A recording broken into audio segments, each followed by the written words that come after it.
મેં હમણાં એક લતાજીના ઇન્ટરવ્યૂમાં મેં સાંભળેલું કે એમણે એવું શરૂ કરેલું કે સિંગરને રોયલ્ટી મળે. એની પહેલાં એ વસ્તુ હતી જ નહીં.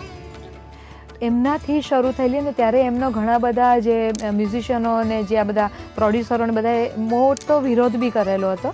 એ આખી એમની સ્ટોરી છે. પણ એના પરથી મને એવું સમજ પડી કે તમે તમારી પોતાની પોઝિશન અથવા તમારો પોતાનો વારસો જે છે એને તમે એવી રીતે સિક્યોર કરી શકો. ઘણા જણા એવા હોય કે જે લોકો મ્યુઝિક પ્રોડ્યુસ કરે છે પણ એ લોકોને પછીનું ટેકનિકલ મેટર ખબર જ નહીં હોય. કોરોના કાળ દરમિયાન આપણને બધાને ખબર છે કે આર્ટિસ્ટો કેવા હોય પ્રીતિબેન કે એ લોકો રોજમાં જીવતા હોય.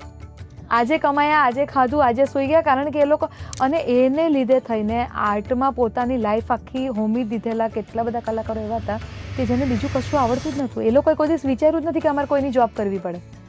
તો એવા લોકોએ એટલે તમને તમારા રૂવાડા ઊભા થઈ જાય કે એવા લોકોએ પોતાના સંગીતના સાધનો વેચી દીધેલા.